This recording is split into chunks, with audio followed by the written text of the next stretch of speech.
부활하신 예수님이란 제목으로 말씀 나누겠습니다. 고린도전서 15장에는 이 고린도전서의 가장 큰 주제 중에 하나를 이제 다루고 있습니다. 부활이라고 하는 주제인데요. 고린도 교인들이 질문했던 여러 내용의 답변 형식으로 이제 고린도서를 기록을 했는데, 거기에는 여러 가지 교회 안의 문제들이나 이런 내용들이 있었습니다. 그런데 사실 우리 그리스도인으로서 가장 중요하고 큰 주제가 바로 그리스도인들의 부활입니다. 예수님께서 부활하셨고 또 우리도 부활해야 됩니다. 우리가 예수님을 믿고 구원받았다라고 할 때에 그 구원 속에는 영혼 구원만 포함된 게 아니에요. 우리 육신의 구원도 포함되어 있습니다. 우리 육체는 폐기 처분되는 것이 아니고 부활해야 된, 또 구원받아서 새로운 몸으로 일어나야 될 존재입니다. 예수님은 영혼만 사신 것이 아니고 육체로 부활하셨습니다. 고린도 교인들은 이 예수님의 부활에 대해서 제대로 알지 못했어요. 그래서 고린도전서 15장을 읽어보시면은 12절에 보면은 고린도 교인들 중에 육체 부활이 없다 이렇게 주장하는 사람이 있었어요. 또 35절에 가서 보면은 죽은 사람이 어떻게 다시 일어나느냐, 어떤 몸으로 도대체 어떻게 살아나느냐 하고 부활에 대한 의구심을 가진 사람들이 있었습니다. 고린도 사람들, 헬라인들이죠. 이 헬라인들은 영혼 불멸이라든지 이런 개념은 갖고 있었어요. 그러나 육체가 다시 살아난다 하는 이런 생각은 하지 않았습니다. 그렇기 때문에 죽은 사람이 다시 살아나, 또 죽은 육체가 다시 살아나, 이런 생각은 하질 않았던 거죠. 그러니까 그리스도 안에 들어와서도, 예수님을 믿으면서도 혹 영혼 구원에 대해서는 그들이 어떤 믿음을 가지고 개념을 가지고 있었지만은 육체가 부활한다고 하는 것에 대해서는 별다른 생각이 없었던 것입니다. 그래서 바울은 오늘 이 고린도전서 15장을 시작하면서 바로 이 점을 얘기를 하는 거예요. 바울이 전한 것은 바울 개인이 만들어낸 사상이 아니에요. 바울은 자기 자신이 받은 것을 전한다고 얘기했습니다. 바울이 받아서 전한 것은 누구에게 받은 거냐? 어떤 사람들은 사도들에게 받았다 하는 얘기도 있고, 또 어떤 사람들은 예수님께 직접 받았다 그런 얘기도 합니다. 어떤 경로를 통해서 받았든지 부활에 대한 가르침은 바울이 만들어낸 얘기가 아니에요. 바울이 예수님께 친히 받아서, 갈라디아서에 보면은 바울 자신이 예수님께 친히 받았다 그런 고백이 나옵니다. 예수님께 친히 받은 것이고, 또 바울 자신이 목격을 했죠. 부활하신 주님을 목격을 했고, 그래서 바울은 자신이 받은 이 부활의 사실을 전달하고 있습니다. 그러면서 오늘 그 1절 말씀해 보면은 내가 너희에게 전한 복음을 너희에게 알게 하노니 이는 너희가 받은 것이요 또 그 가운데 선 것이라. 너희가 만일 내가 전한 그 말을 굳게 지키고 헛되이 믿지 아니하였으면 그로 말미암아 구원을 받으리라. 여기 구원이라고 하는 중요한 목표가 나오죠. 그래서 예수 그리스도를 믿고 구원받는, 이게 복음이거든요. 예수님을 믿어라. 그러면 구원을 받는다. 여기 15장 2절이죠. 너희가 만일 내가 전한 그 말을 굳게 지키고 헛되이 믿지 아니하였으면 그로 말미암아 구원을 받으리라. 예수님을 올바로 알고 믿으면 구원을 받는다는 그런 의미예요.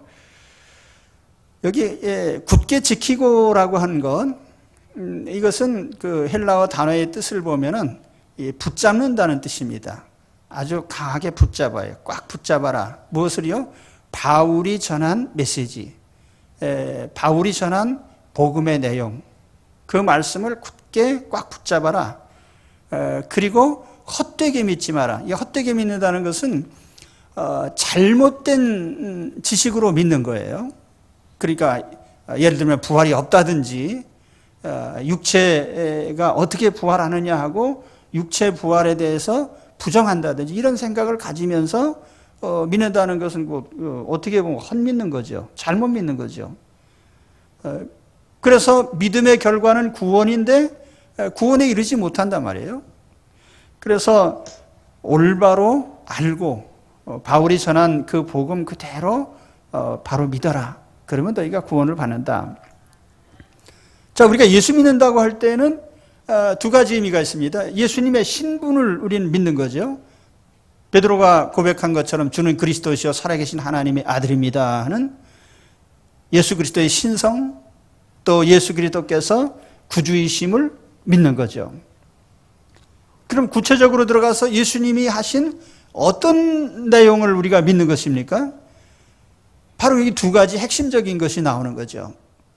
첫째는 예수님이 바로 우리 죄를 대신해서 십자가에서 죽으셨습니다고 하는, 예수님이 죽으셨다고 하는, 내 죄를 대신해서 죽으셨다는 사실. 또 한 가지는 그 예수님이 나를 살리시려고 죽음에서 부활하셨다고 하는, 그래서 예수님의 죽으심과 부활, 이게 복음에 있어서 중요한 두 가지 내용입니다. 그러니까 사도들이 나가서 전한 내용을 보면 다 그래요. 사도행전에, 이 사도행전이라는 그 제목이 사도들의 어떤 전도 행위를 가리키는 것입니다. 그런데 그 사도들이 나가서 전도한 내용이 무엇이냐? 두 가지예요. 예수님이 우리 죄를 대신하셔서 죽으셨습니다. 그 예수님이 무덤에서 사흘 만에 살아나셨습니다. 이 내용을 전한 거예요. 실제로 성경 구절을 몇 군데 보시면은 사도행전 10장 40절에 하나님이 사흘 만에 다시 살리사 나타내시되, 17장 3절에 보면은 그리스도가 해를 받고 죽은 자 가운데서 다시 살아나야 할 것을 증언하고, 또 17장 31절에 보면은 그를 죽은 자 가운데서 다시 살리신 것으로 모든 사람에게 믿을 만한 증거를 주셨음이니라. 이 성경에 사도들이 전한 내용이 다 대동소이합니다. 예수님이 우리 죄를 대신하셔서 십자가에서 죽으셨습니다. 그 예수님이 우리를 살리시려고 무덤에서 살아나셨습니다. 그러니까 예수님의 대속적인 죽음, 그리고 예수님의 부활, 이 두 가지가 사도들이 전한 핵심적인 내용이에요. 이 내용을 우리가 믿으면 우리가 구원을 받습니다. 오늘 우리 예수 그리스도를 믿어서 죄를 용서받고 하나님의 자녀가 됩니다. 그리고 우리는 부활에 이르게 됩니다. 이것이 온전한 구원이에요. 자, 그런데 이와 같은 예수 그리스도를 믿음으로써 구원받는 이 진리를 사도 바울이 전하면서 특별히 강조한 것이 예수님이 죽으시고 부활한 것이 그저 역사적으로 돌발적으로 일어난 것이 아니라는 거죠. 성경대로라는 말을 반복합니다. 성경대로 죽으시고 성경대로 살아나셨다.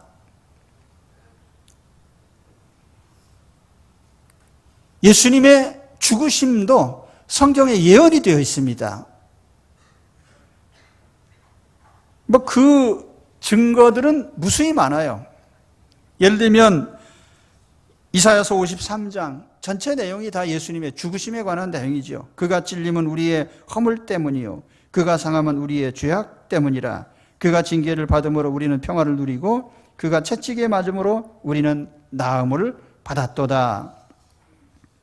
스가랴 12장 10절에 보면은 내가 다윗의 집과 예루살렘 주민에게 은총과 간구하는 심령을 부어주리니 그들이 그 찌른 바 그를 바라보고 그를 위하여 애통하기를 독자를 위하여 애통하듯 하며, 여기 예수 그리스도의 죽으심에 대한 또 시편 22편 같은 데 보면은 내 하나님이여 내 하나님이여 어찌 나를 버리셨나이까. 예수님께서 십자가에서 그대로 이 말씀을 반복하셨죠. 나를 보는 자는 다 나를 비웃으며 입술을 비죽이고 머리를 흔들며 말하되 그가 여호와께 의탁하니 구원하실 걸 그를 기뻐하시니 건지실 걸 하나이다. 이것도 예수님 십자가 밑에서 그대로 이루어진 말씀들이죠. 그리고 내 뼈가 모든 뼈를 내 모든 뼈를 쓸 수 있나이다. 그들이 나를 주목하여 보고 내 겉옷을 나누며 내 속옷을 제비 뽑나이다. 그대로 예수님 십자가에서 성취된 거예요. 구약의 한 예언의 내용이 아주 글자 하나도 안 틀리고 그대로 성취가 된 거죠. 사실상 구약의 이러한 문구들 외에도 구약이 말씀하는 내용 중에 예수님의 죽으심을 나타내는 그런 예표들이 많습니다. 아벨이 드린 어린 양의 제사, 혹은 창세기 22장에 아브라함이 외아들 이삭을 바치는 장면, 다 예수님의 죽으심에 대한 그림자죠. 가장 예수님의 죽으심을 잘 표현한 것은 출애굽기 12장에 나오는 유월절 어린 양입니다. 어린 양의 피가 있는 집에는 죽음의 사자가 들어가지 않았죠. 심판이 면제되었습니다. 바로 이와 같이 예수님의 죽으심, 다양한 모습으로 구약에 예언되어 있단 말이죠. 레위기에 나오는 모든 제물은 번제단에 드려지는 그 제물이 죽는 것은 십자가에서 죽으신 예수님을 상징하는 것들입니다. 민수기 21장에 나오는 장대 위에 달린 놋뱀도 역시 대신 저주받고 죽으신 예수님을 나타내는 것입니다. 그러니까 구약의 많은 부분들이 예수님의 죽으심을 예고하고 있는 것이죠. 예언한 것입니다. 또 예수님은 성경대로 부활하셨단 말이에요. 성경의 부활에 대한 여러 가지 메시지가 담겨 있습니다. 호세아 6장 2절에 보면 여호와께서 이틀 후에 우리를 살리시며 셋째 날에 우리를 일으키시리니 우리가 그의 앞에서 살리라. 마태복음 12장 40절에 예수님께서 요나가 밤낮 사흘 동안 큰 물고기 뱃속에 있었던 것 같이 인자도 밤낮 사흘 동안 땅속에 있으리라. 그래서 예수 그리스도께서 무덤 속에 있지만은 다시 살아날 것에 대해서 예표하고 혹은 예고하고 있는 것이죠. 그러면서 바울은 오늘 본문을 통해서 또 한 가지 중요한 내용을 말씀하고 있죠. 예수님의 부활을 목격한 역사적 사실을 얘기를 하고 있습니다. 이것은 역사상 일어난 하나의 팩트란 말이죠. 부활이라고 하는 것이 그 이전에 전혀 없던 사건이지만 그런 예수 그리스도를 통해서 실현이 됐기 때문에 많은 목격자들이 있다는 것을 분명히 말씀합니다. 오늘 5절에서 8절까지 말씀을 보면은 다시 부활하신 그 주님을 많은 사람들이 목격을 했어요. 바울이 고린도전서 15장을 기록할 당시 이 당시에 많은 생존자들이 있었다. 예수님을 목격한. 그러면서 여기 6 증거를 듭니다. 게바에게 보이시고 후에 12 제자에게와 그 후에 500여 형제에게 일시에 보이셨나니 그 중에 지금까지 대다수는 살아있고 어떤 사람은 잠들었으며 그 후에 야고보에게 보이셨으며 그 후에 모든 사도에게와 맨 나중에 만삭되지 못하여 난 자 같은 내게도 보이셨느니라. 여기 어느 여러 사람들 앞에 나타난 것, 또 개인적으로 나타난 것 이걸 언급하고 있는데 여기 바울이 언급한 것 외에도 마리아에게 나타난 것이나 엠마오로 가는 제자들에게 나타난 것이나 도마에게 보이신 것은 생략하고 있습니다. 그런데 여기 개인의 이름을 거론했지만은 이 개인도 사실은 중요한 의미를 갖는 인물들이에요. 예를 들면 베드로, 12 사도의 대표자죠.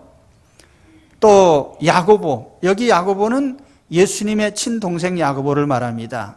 이 야고보는 한때는 자기 형님이 정신이 이상해진 사람으로 알고 자기 형님을 붙잡으러 다니는 사람인데 예수님이 부활 승천하신 후에 그가 예수 그리스도가 구주이심을 알고 믿게 되었습니다. 그래서 초기 예루살렘 교회의 지도자로, 대표자로 자리매김한 사람이죠.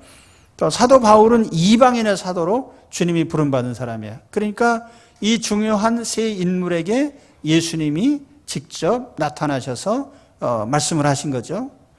또 여기 공동체 중에 나타난 것은 12제자, 가룟 유다를 뺀 11제자겠죠. 11제자에게 나타나고 또 500여 형제에게, 이것은 복음서에는 없는 내용이지만은 바울이 기록을 했는데 대개는 마태복음 28장 16절 이후에 나타난 것으로 생각을 합니다.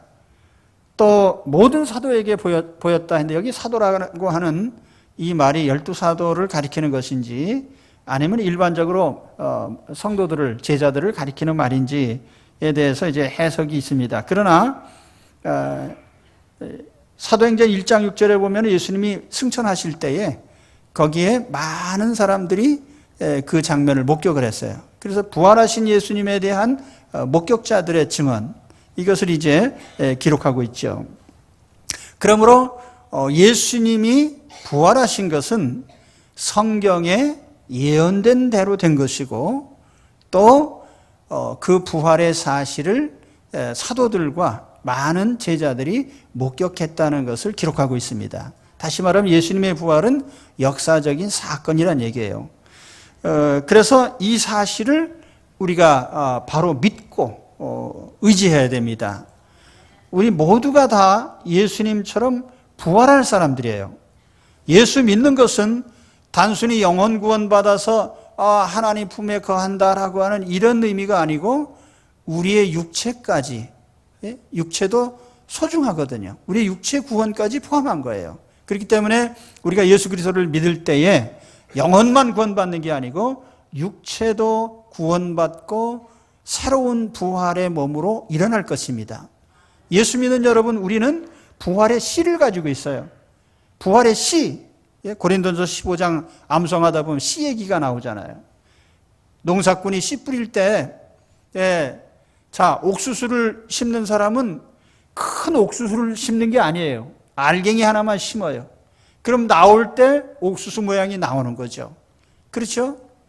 또 콩을 심는 사람은 콩 알갱이를 심어요. 그 콩 크게 자란 풀 포기를 심는 게 아니에요. 콩 알갱이 하나 심으면 나오면 콩이 되는 거예요. 큰 풀이 됩니다. 그러면서 무슨 얘기를 합니까, 바울이? 하나님께서 각 알갱이마다 여러 형체를 주신다. 그러니까 이 세상에 있는 모든 생명체들을 보면 고유한 모양이 있어요. 그것이 동물도 있고 식물도 있고 또 같은 동물이라 해도 종류에 따라 다 다르죠. 그리고 우리 같은 사람이라 해도 인종별로 다 다르고 종족별로 다 달라요. 개인마다 다 다릅니다. 그것을 하나님께서 우리에게 고유한 생명의 씨로 주신 거죠. 그 부활할 때에도 우리 하나님께서 우리에게 그 고유한 우리의 부활체에 대한 씨를 우리 속에 심어주셨단 말이에요. 우리는 다 예수 믿는 사람은 예수 그리스도 안에서 신령한 몸에, 우리가 새로 부활할 몸에 대한 씨를 간직하고 사는 겁니다. 할렐루야. 그렇기 때문에 우리는 육체가 죽는 일에 대해서 크게 걱정할 거 없어요. 아이고, 죽으면 어떡하나. 죽으면 하나님이 새 몸을 주신다는데 뭘 걱정해요. 그죠? 옛날에 우리 애들이 흙으로 장난하면서 두꺼비 집 있잖아요. 두꺼봐 헌집 줄게 새집 다오. 우리가 땅에 우리 몸을 묻을 때 헌집을 반납하는 거예요. 그럼 우리 주님께서 새 집을 주십니다. 그러니까 우리는 새 집에 대한 DNA를 갖고 다니는 거예요. 부활할 새 몸에 대한, 그걸 우리는 안고 사는 사람들이에요. 그러니까 죽음에 대해서 걱정할 거 없어요. 제가 20대 때 죽음에 직면해가지고 어떻게 하면 내가 성경에 나오는 것처럼 한순간에 예수님이 뻘떡 일으켜 주셔서 내 병이 삽시간에 낫지 않을까 했는데 몇 년 지나도 그게 안 되더라고요. 그런데 그동안에 깨달은 게 뭐냐면 내 몸이 살아난다고 한들 200년을 살 겁니까? 300년을 살 겁니까? 조금 생명이 연장되는 거죠.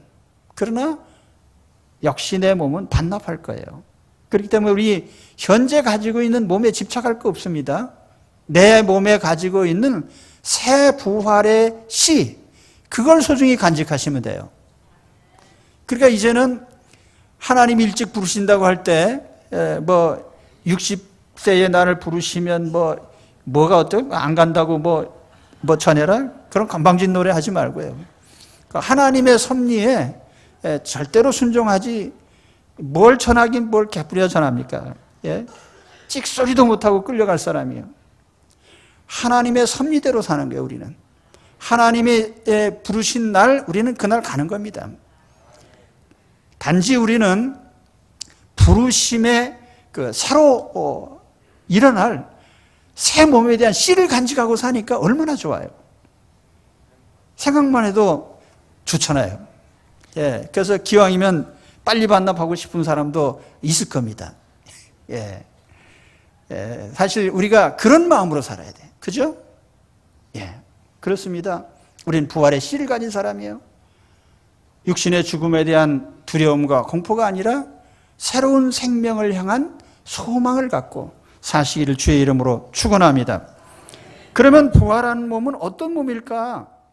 오늘 고린도전서 15장 42절에서 44절에 보면은 사도 바울이 그 점을 또 친절하게 설명을 해줍니다.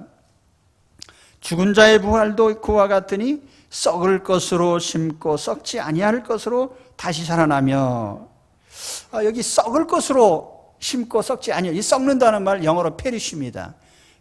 이게 폐기 처분되고 소멸된다는 뜻이에요. 그러니까 우리 현재의 육체는 소멸되는 육체예요.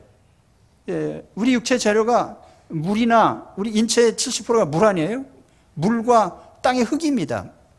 그러니까 이거 흙으로 돌아가면 끝인데 다시 우리가 받을 몸은 이렇게 소멸되거나 폐기 처분될 육체가 아니에요. 영원히 살 몸이에요.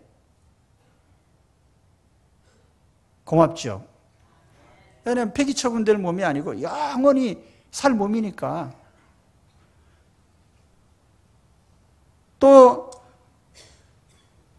욕된 것으로 심고 영광스러운 것으로 다시 살아나며, 욕되다 영광되다 하는 것은 우리 몸의 용도, 이런 것들을 나타내는 겁니다. 예를 들면 우리의 몸은 지상에서 너무 죄를 위해서 많이 씁니다. 세상적인 욕망, 하나님 말씀과 어긋나는 허황된 것에 우리 몸을 사용해요. 하나님께 영광이 안 돼요. 그러나 이제 우리가 새롭게 받을 몸은 오직 하나님의 뜻대로 쓰임을 받기 때문에 영광스러운 몸이에요. 명예로운 몸이죠. 하나님의 영광을 드러내는 그런 몸이 될 것입니다. 우리가 새롭게 받는 육체는 죄에 끌려다니거나 유혹에 넘어가거나 그런 종류의 몸이 아니에요. 하나님의 의도대로 쓰임받는 영광스러운 몸이 될 것입니다. 또 약한 몸으로 심고 강한 몸으로 다시 살아난다. 이건 능력면에서 현재 우리의 육체는 노쇠하고 병들고 상처받고 쉽게 쓰러지는 그런 몸이죠. 그렇죠? 그러니까 우리가 나이가 들다 보면 몸이 조금씩 고장이 나요. 그러니까 저도 수리한 데가 참 많습니다. 어떤 건 떼어내고, 어떤 건 보수공사하고, 그리고 또 어떤 건 고장난 채로 그냥 써요. 귀도 약간 고장나고, 신장도 약간 고장나고, 그래서 정기적으로 가서 정비를 합니다. 얼마나 고장 더 심하게 났나. 근데 이제 우리가 새로 받을 몸은 고장나지 않아요. 또 병들지도 않아요. 세균에 약한, 오늘 아침에 보니까 또 아프리카 저쪽 서쪽에 어디에 또 이상한 바이러스가 또 돌아다닌다고 해요. 바이러스 하나만 저 지구상에 어디서 돌아다녀도 아이고 이것도 큰일 났네. 그렇죠? 지카 바이러스가 왔대. 아이고 큰일 났네. 이 메르스가 나타나서 큰일 났네. 우리 몸이 이 작은 바이러스 하나에도 참 견디지 못하는 그런 약한 몸이에요. 그러나 새로 받을 몸은 강한 몸입니다. 노쇠함을 이기고 병약함을 이기고 파손되지 않고 그런 강한 몸으로 다시 살아날 것입니다. 그리고 네 번째로는 신령한 몸, 육의 몸으로 심고 신령한 몸으로 다시 산다 그랬어요. 신령한 몸. 사실 이건 가장 중요한 사실입니다. 신령한 몸. 물질 세계에 갇힌 몸이 아니란 거예요. 물질 세계에 갇힌 몸이 아니에요. 시간과 공간의 제한을 받지 않는 몸입니다. 예수님께서 부활하신 후에 제자들 가운데 나타나셨는데 그때 제자들이 너무나 무서워서 문을 다 꽉꽉 걸어 잠갔습니다. 그 어느 순간에 예수님이 너희에게 평안이 있을지어다 하면서 나타났어요. 문을 열지도 않으시고 어디로 들어오셨는지. 시간과 공간의 제약을 받지 않는 몸, 영적인 몸이죠. 그렇다고 해서 알아보지 못하는 몸은 아니에요. 자, 부활한 몸은 우리의 생애가 태어나서부터 참 늙어 죽기 전까지 유년 시절도 있고 청년 시절도 있고 노년 시절도 있는데 몇 살 때 몸으로 부활시켜 드리면 좋겠습니까? 이 시간 결정하십시오. 주여 10대로 부활시켜 주옵소서. 주여 70대, 80대, 90대로 부활시켜 달라는 사람 아무도 없을 겁니다. 그 어떤 연령으로 부활시켜 드리면 좋겠습니까? 근데 또 부활했을 때 나의 인상이 얼마나 변할까에 대해 궁금하시죠? 부활했는데 여러분 우리가 천국에서 만났습니다. 아이고 아무개 권사님 비사님 반갑습니다 했는데 그때는 그 고유한 뭔가 형상이 있어야 알아보지. 얼굴이 달라졌는데 너무 많이 달라져가지고 그 인상을 알아볼 수 없는. 그 천국에 가서 여러분 서로 알아보지 못할 정도로 변하면 어떡하겠어요? 근데 걱정할 건 없어요. 왜냐하면 하나님께서 각 사람의 고유한 형상을 다 유지하실 것입니다. 그리고 또 천국의 그 우리의 새로운 신령한 몸은 육신의 어떤 법칙에 따라서 동물적인 또는 어떤 그 생식작용이나 그런 데 대해서 태어나고 늙는 게 아니에요. 원래 인간이 지음받을 때 어떻게 지음받았어요? 아담이 지음받을 때에는 성인으로서 창조되었습니다. 그렇기 때문에 천국에서 우리의 몸도 우리 어린 아이부터 자라나는 그런 몸이 아니에요. 신령한 몸으로 변형된 몸으로 변화될 것입니다. 그 신령한 몸이에요. 시간과 공간의 제약을 받지 않고 또 그러나 고유한 특성을 유지하고 또 하나님께서 그 영원히 영광스러운 몸으로 우리가 함께 살아갈 수 있는 그런 몸으로 부활시켜 주실 것입니다. 예수님이 부활하시고 제자들에게 나타나니까 그 성경에 보면 엠마오로 가던 제자들은 예수님과 같이 걸어가면서도 대화를 하면서도 주님인지 몰랐어요. 그러다가 나중에 어느 순간에 그들의 영의 눈이 열려서 주님을 알아보게 되죠. 그렇죠? 나중에 알았어요. 주님이신 줄. 요한복음 20장에 보면은 마리아도 예수님을 목격을 했지만은 사실은 처음엔 알아보지 못했습니다. 그러나 그가 나중에 주님인 줄 알게 됐죠. 이와 같이 우리의 부활한 몸은 분명히 영광스러운 몸이고 새로운 몸이에요. 지금의 현재 몸과는 완전히 다른 그리고 영원히 존재할 몸이기 때문에 지금과 같이 시간과 공간의 제약을 받는 그런 몸은 아닙니다. 신령한 몸이에요. 그러니까 오늘 말씀처럼 썩지 않는 몸, 또 그 두 번째가 뭐였어요? 그 썩지 않는 몸, 영광스러운 몸, 강한 몸, 그리고 마지막에 신령한 몸. 그 몸으로 우리가 살아날 거예요. 예수님이 그 부활의 몸을 사실 미리 보여주셨어요. 어디서 보여주셨냐면 변화산에서. 변화산에서 베드로, 야고보, 요한이 주님과 함께 산에 올라갔을 때에 기도하고 있는데 예수님의 모습이 갑자기 해와 같이 빛나면서 영광스러운 몸으로 변형이 됐거든요.